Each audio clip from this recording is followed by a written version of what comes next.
cuando hablábamos de varices esofágicas, ¿no? La varices esofágica la nombramos como una patología. Y aquí vamos a hablar de lo que es en realidad la hipertensión portal, ¿no? Entonces, una afectación hepática, por ejemplo, la cirrosis, hepatitis, o alteraciones anatómicas por encima o por debajo del hígado, van a acompañarse de hipertensión de la vena portal, ¿no? Por lo tanto, al aumentar esta presión de la vena portal, su afluente se va a tener afectada.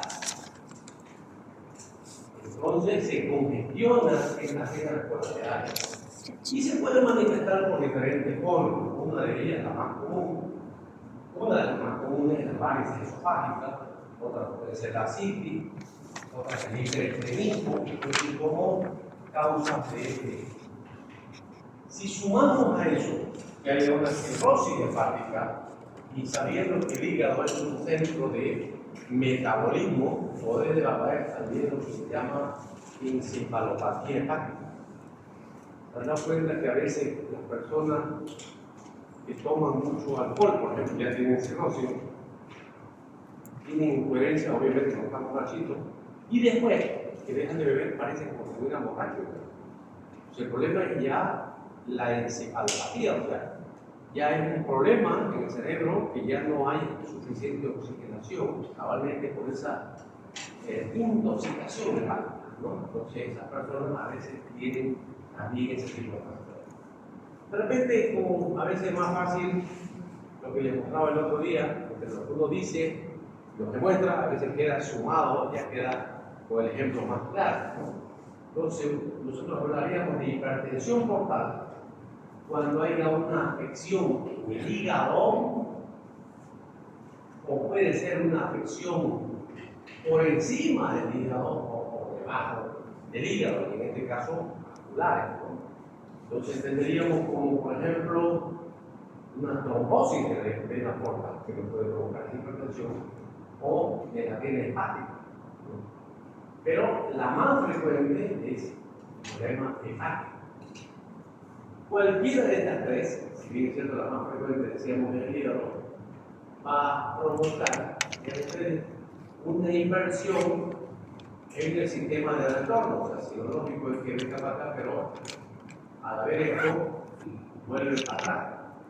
Y por esto que se produce varices esofágicas, puede haber hiperestrenismo, puede haber también encefalopatía, decíamos, y también puede haber citis, ¿no? Como causa. Entonces, el esquema ya lo estamos dando mejor que las cosas. Por lo tanto, no hay. Este mismo esquema ya me puede permitir, como tratamiento profil para varices sangrantes, yo podría hacer una derivación de esta vena esplénica directamente al sistema cava, ¿no? Entonces, podemos drenar directamente y entonces ya evitamos esto, por lo tanto, todo el sistema venoso evitaría esta porta y iría a la cava. Entonces, es uno de los tratamientos, como vamos a ver al final, ¿no? Entonces decíamos, si bien es cierto, es una afección que puede ser en el hígado o por encima o por abajo, pero la afección como tal del hígado de la cirrosis hepática, más o menos el 70%. Ya de cirrosis, cualquiera de las causas, alcohólica, virales, ¿no? Medicamentosas. Entonces, cualquiera de las causas que vaya a llevar a esta cirrosis es lo que nos va a provocar este tipo de. Cuando no hay cirrosis ya vienen las otras cosas, ¿no? Como estamos hablando de la hipertensión portal no cirrótica, que puede ser, como decíamos normalmente, de origen suprahepático o infrahepático. Hay afecciones sin ser cirrosis, como la esquistosomiasis, que en algunos países como África, Asia, ¿no? que viene a ser la segunda causa de una cirrosis, 70% de la cirrosis, pero hay esta otra que puede significar un 5 o 7%. Esto es en adultos. Y en los niños, con hipertensión mortal, porque nacen a veces en algunos niños, las causas más comunes pueden ser obstrucción parcial o completa de la vena porta, que es una malformación congénita, y en segundo término, por formas colestásicas. Es importante, la doctora, cuando viene en pediatría, ahora vemos que la doctora Linda habla, hace mucha incidencia en lo que es la clasificación de la ictericia, porque a veces, si bien es cierto, hay una ictericia fisiológica, postparto, que es por el intercambio de sangre mamá-niño, ¿no? A veces uno no toma en cuenta y aparecen niños que están con una ictericia no diagnosticada cuando puede ser de causa congénita, una alteración anatómica. Y hay que darse cuenta rápido para tomar determinaciones pronto. Entonces, ya en un esquema de Teller, lo que estamos viendo es que cuando hay cirrosis hepática, hay esta interrupción de este canal entre lo que es la vena porta y obviamente la vena hepática. Entonces, no hay esa comunicación porque aquí está endurecido, ¿no? Y entonces, de esa manera, es que todo empieza a fluir para atrás. Entonces, ahí puede tener el pleno hiperestrenismo o varices esofágicas, ¿no? Dos causas principales que hemos hablado en su momento. Sherman clasificó este tipo de patología en 3 sinusoidales y 2 sinusoidales. En las 3 sinusoidales estaba la clasificación como causa extrahepática e intrahepática. La extrahepática homogénea por alteraciones, como dijimos, trombóticas o malformaciones, ¿no? Puede ser presión congénita. Y en la intrahepática, la cirrosis, que es la más importante, la hidrosomiasis, y ahora habíamos nombrado que obviamente la congénita. Entonces, acá están los 3 ejemplos, ¿no? La más frecuente es una cirrosis hepática, por cualquiera de las etiologías, alcohólica, medicamentosa, viral, cualquiera de ellas. Y entonces no hay ese pasaje, ese endurecimiento, como también puede haber suprahepática, estamos viendo un hígado sano, pero estamos viendo la dificultad porque no está pudiendo pasar.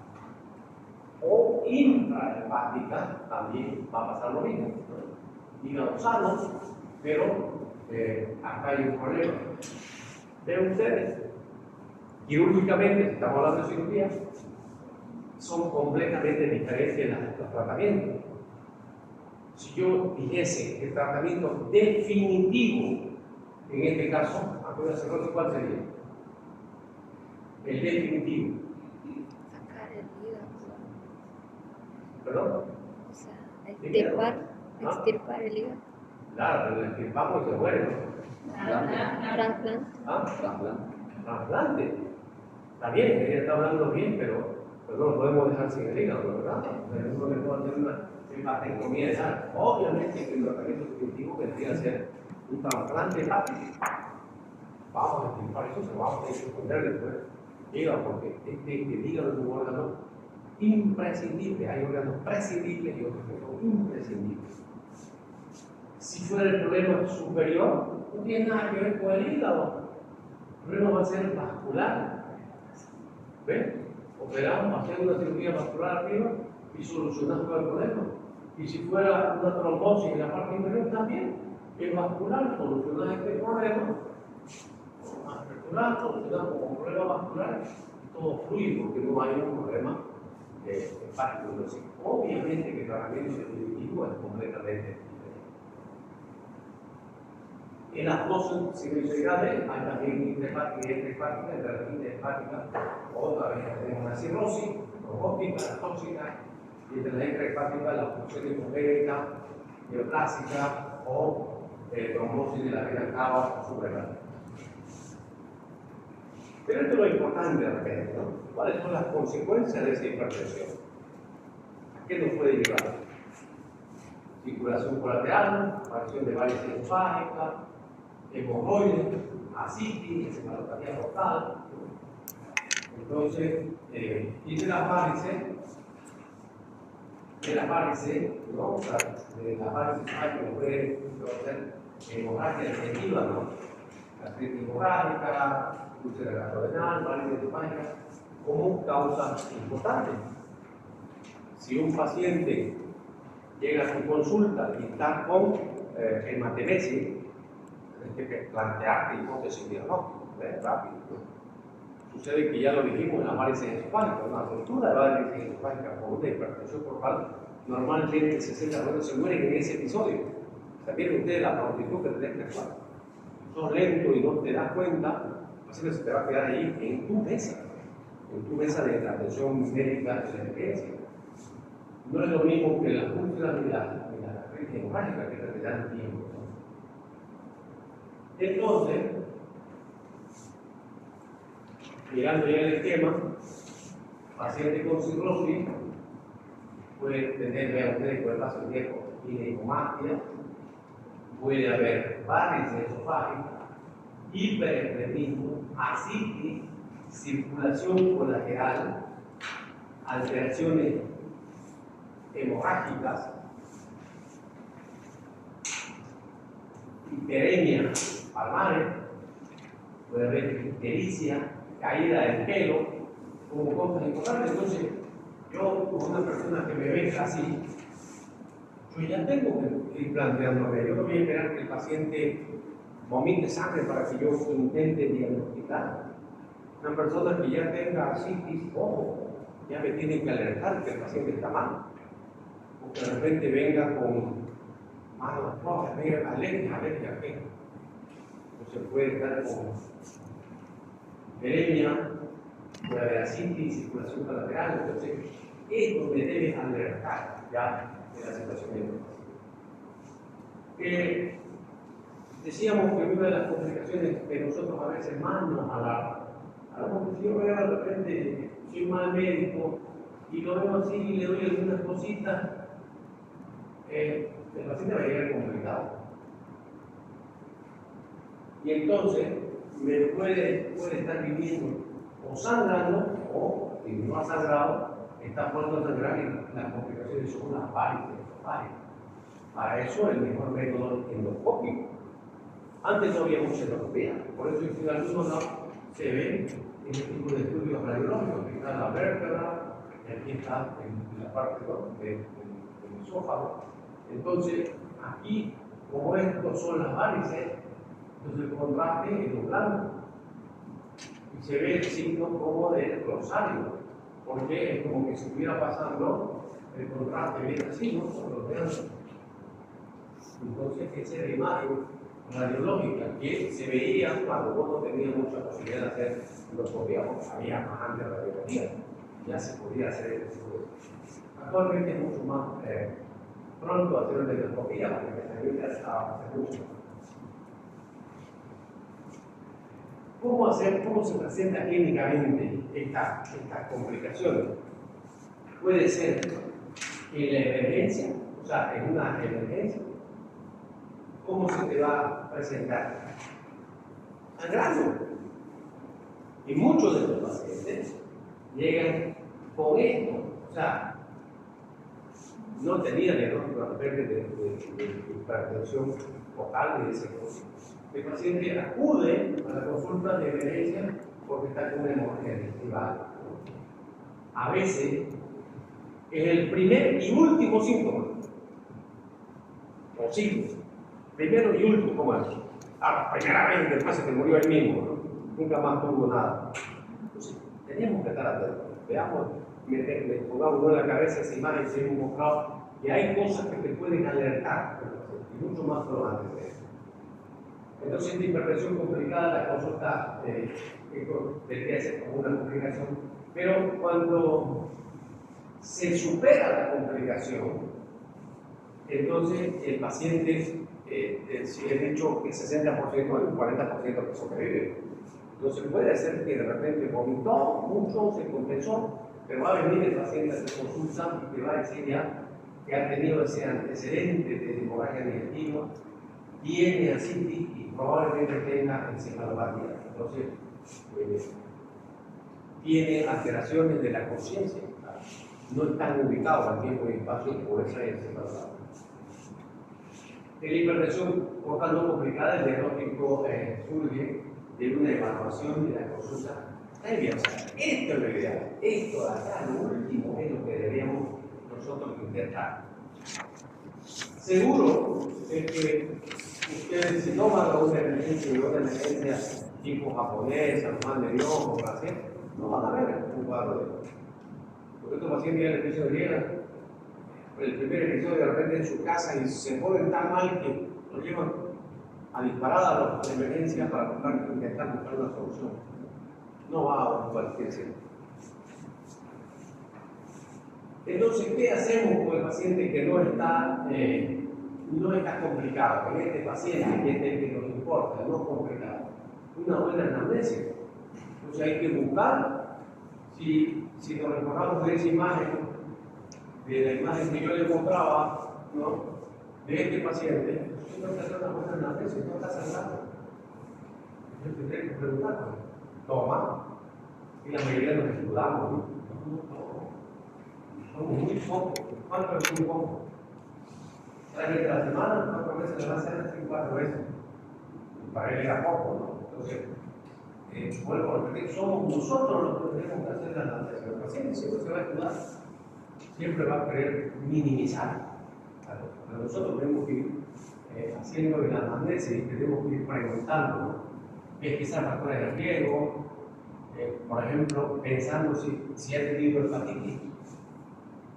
La hepatitis ya sabemos, la A, por fecal, la damos de transmite por alimento, ¿no?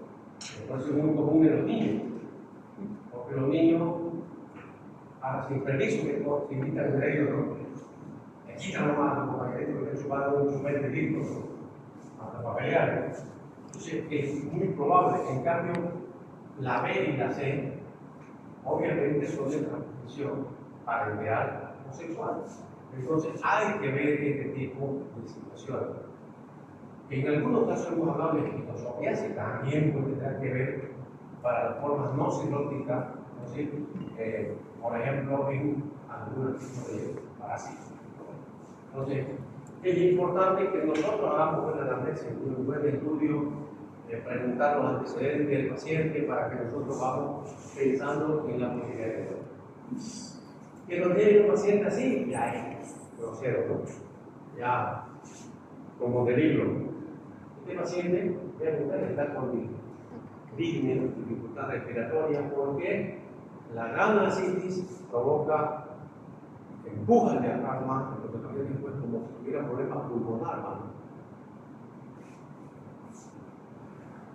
Entonces, aquí hay circulación colateral muy marcada, paciente caquético, todo. A cualquiera lo hace el diagnóstico, necesariamente tenemos que llegar a eso. ¿Cómo vamos a hacer el diagnóstico?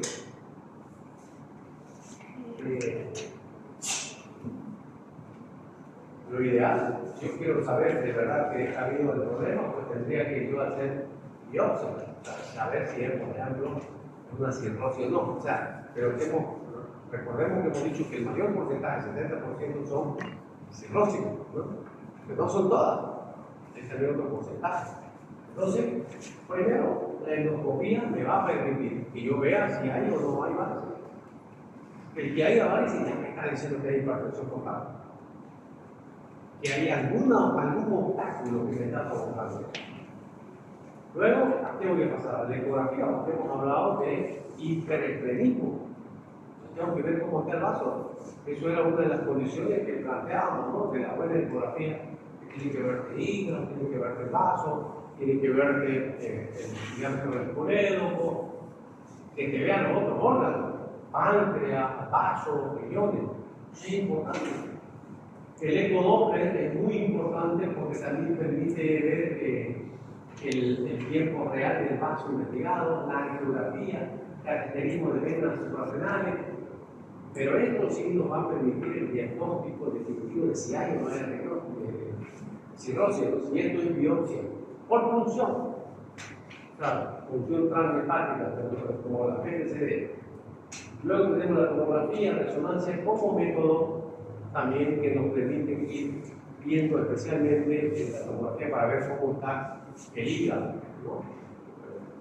Anatómicamente.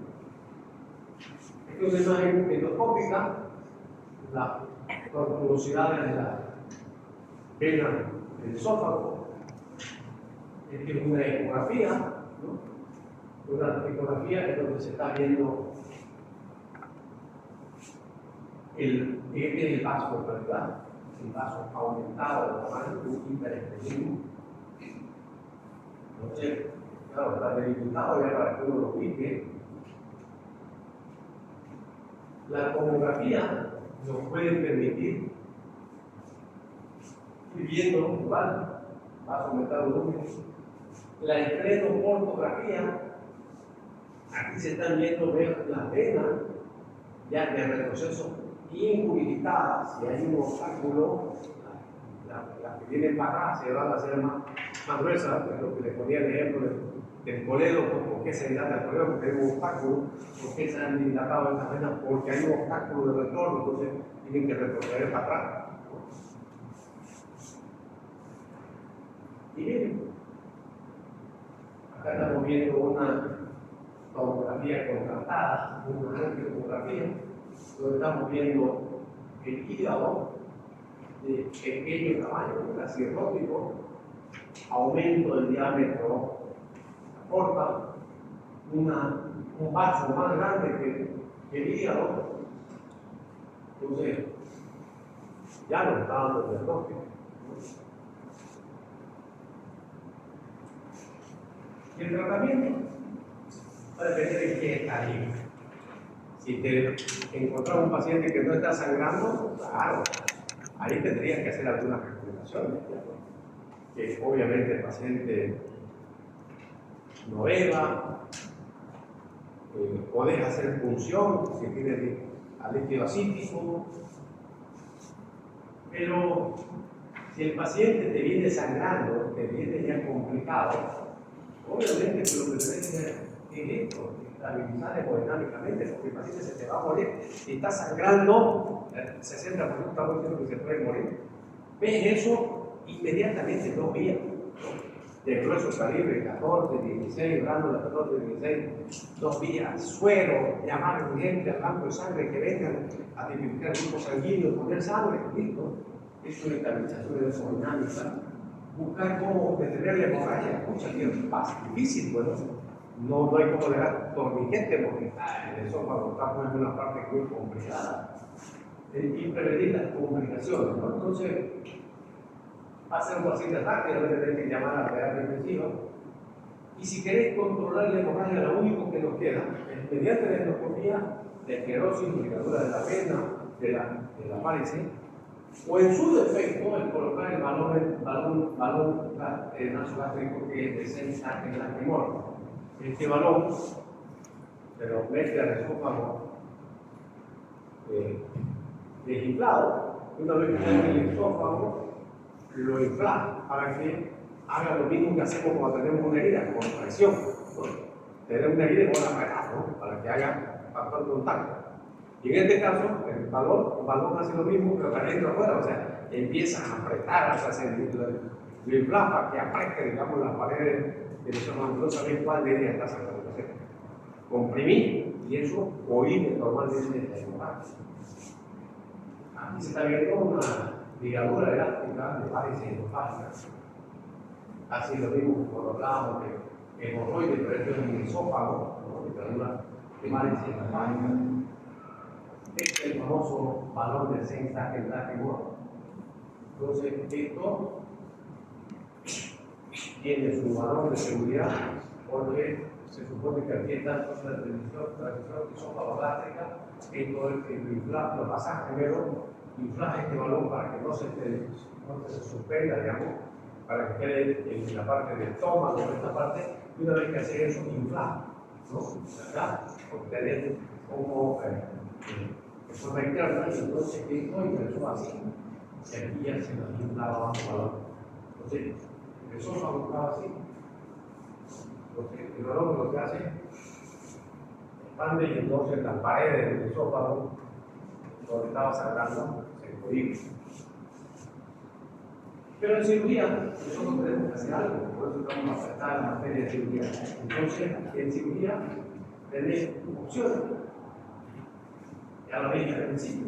Si hablamos del tratamiento definitivo, es el trasplante hepático en el caso de que sea cirrosis hepática. Y vasculares si el problema está por arriba o por abajo. ¿No?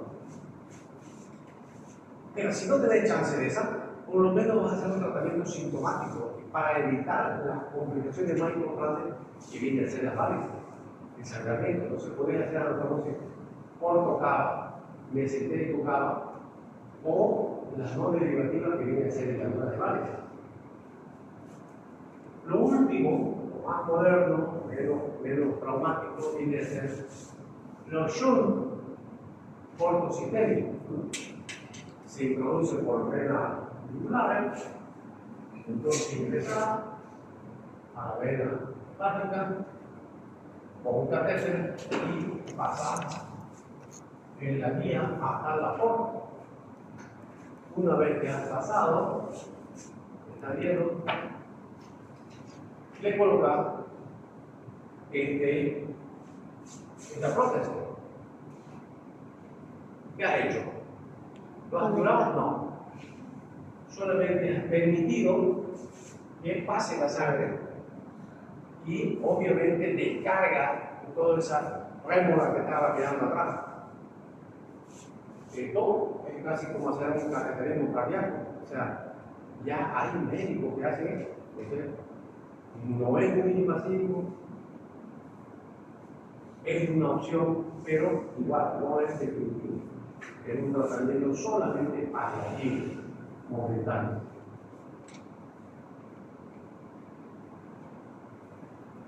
Entonces, si nosotros tuviéramos en otro caso, entonces tendríamos que venir los lugares, vas a llegar a la vena básica y de ahí atravesamos hasta acá abajo y aquí le ponemos el catéter para que permita el retorno, ¿no? Eso es lo más recomendable. Pero si no podés, ahí estamos otra vez los cirujanos. Entonces,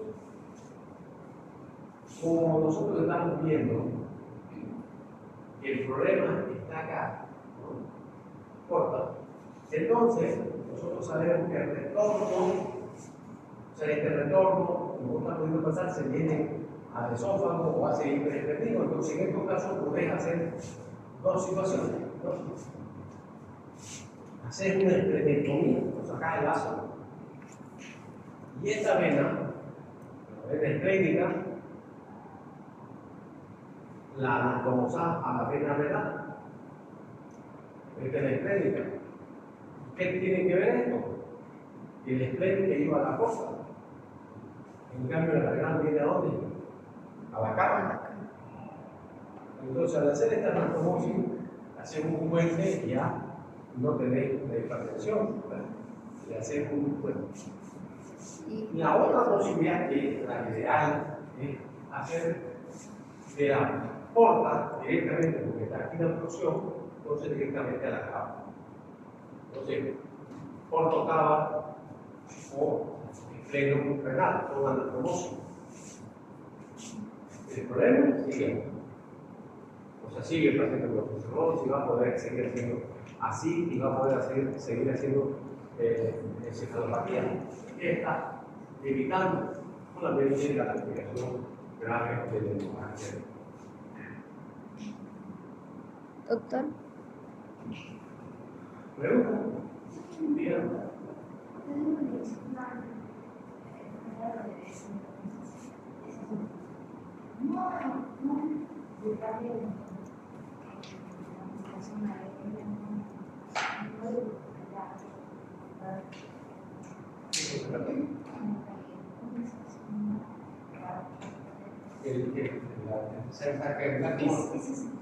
No, porque son dos órganos, dos aparatos completamente diferentes, ¿no? Uno es el aparato digestivo y el otro es el aparato respiratorio, ¿no? Si bien es cierto, casi, ¿no? No nos olvidemos que eso va a tener la parte cartilaginosa atrás que la tráquea, ¿no? Entonces no hay problema. O sea, en realidad solamente estás insuflando, solamente insuflas al esófago. El esófago en realidad es un conducto que evidentemente no está así, abierto, está medio pegado. Entonces el estímulo de la contracción hace que vaya apareciendo, ¿no? Entonces, solamente hace presión en la luz del esófago. No provocaría nada por la vía respiratoria. Tu pregunta está muy bien, ¿no? Aquí ustedes que a veces, de repente la lógica de ella está en los cuerpos extraños, a veces, ¿no? Han visto que personas que cuando se atragantan, cuando estás comiendo, ¿a dónde se ha ido? O sea, si una gota que se te vaya a la vía aérea te provoca disnea, ¿no? Es imposible que un pedazo de carne o un cuerpo entero se haya ido a la vía aérea, ¿no? ¿Dónde se ha ido? A la digestiva. Entonces, ese sí comprime, ¿no? A la vía aérea y ahí te puedes morir de tóxico, ¿no? Entonces, por eso se hace la maniobra, ¿verdad? Para el sabotaje, ¿no? Entonces, en este caso no hay eso, no provoca eso, solamente es una expansión Doctor, y disculpe, ¿no habría sobrecarga de volumen al hacer la anastomosis con la vena cava o complicaciones cardíacas por la sobrecarga de volumen porque sigue habiendo el problema hepático? No, porque en realidad retorno venoso, o sea, evidentemente en un paciente cardiópata probablemente podría tener, pero estos son pacientes que tienen otra patología. Claro que le puede sobrecargar, ¿no? Pero estamos hablando de una persona que no tiene problemas cardíacos. Ya si tiene problemas cardíacos más con disnea y tiene edema, ya no así, edema cardíaco, entonces el paciente va a tener más complicaciones. Pero por suerte una persona que ya es cardiópata no quiere beber mucho, no tiene muy poco. A veces solamente tener una de las dos. ¿Puede haber nada más? Puede ser. Se complica más, ¿no? Otra pregunta, ¿y si no se puede hacer el trasplante hepático porque muchas veces no se puede, la opción sería el shunt o cuál sería la otra opción? El shunt evita esto, porque es una cirugía abierta, sí o sí. Por más que sea laparoscópica, igual va a ser cirugía, ¿no? En cambio, el shunt te evita eso. Es casi, si quiero poner el ejemplo de lo que es el cateterismo, ¿no? El cateterismo cardíaco, ¿no? Cuando hablábamos del RCP es un método diagnóstico. El cateterismo cardíaco también es un método diagnóstico para saber si vos tenés o no tenés alguna estenosis o alteración en tu sistema arterial, ¿no? Pero si yo pido una lesión, la puedo solucionar también en el método de stent. Le amplío esa oclusión, se la puedo ampliar. Es lo mismo lo que está haciendo. En realidad, sabemos que hay un estenosis y esto lo que está permitiendo es canalizar. Es todo, por eso es una reacción transcelular que está evitando esto. Si me decís cuál deberíamos hacer previo, obviamente esto es la primera instancia. Si tenés la posibilidad de hacer esto, es lo ideal. No lo estás haciendo bien. No es correcto, o sea, no es tan invasivo como una cirugía, obviamente. Son procedimientos. No le quitemos el mérito. De repente, alguna gente va a creer que esto no es tan complicado, ¿no? El colega que lo está haciendo está ayudando muchísimo a la gente más que el otro hace la cirugía abierta. Como a veces uno no tiene los conceptos claros. Yo he escuchado a un colega que decía, vamos a ahorrar un poco de plata y en vez de hacer artroscopía, vamos a hacer cirugía abierta, dice, ¿no? ¿Cómo vamos a ahorrar plata? Vamos a ahorrar plata. ¿Por qué? Porque la artroscopía te permite que el paciente se recupere pronto, no esté internado en el hospital, se reincorpora más pronto a la cirugía, a trabajar. En cambio, si lo haces con la artroscopía o con la paroscopía, si es atómico, la recuperación es más pronta. Entonces, al final, ganamos. En estos casos, imagínense, esto lo puedes hacer con anestesia hasta local. Vas a hacer esto, va a ser anestesia general. Entonces, obvio, esto, sin importar cuál es el ideal definitivo, trasplante. No podés hacer trasplante. No tenés condiciones. Lo ideal es eso. No tenés posibilidad de hacerlo. No te queda más. ¿Está bien? Gracias. Muy bien, jóvenes.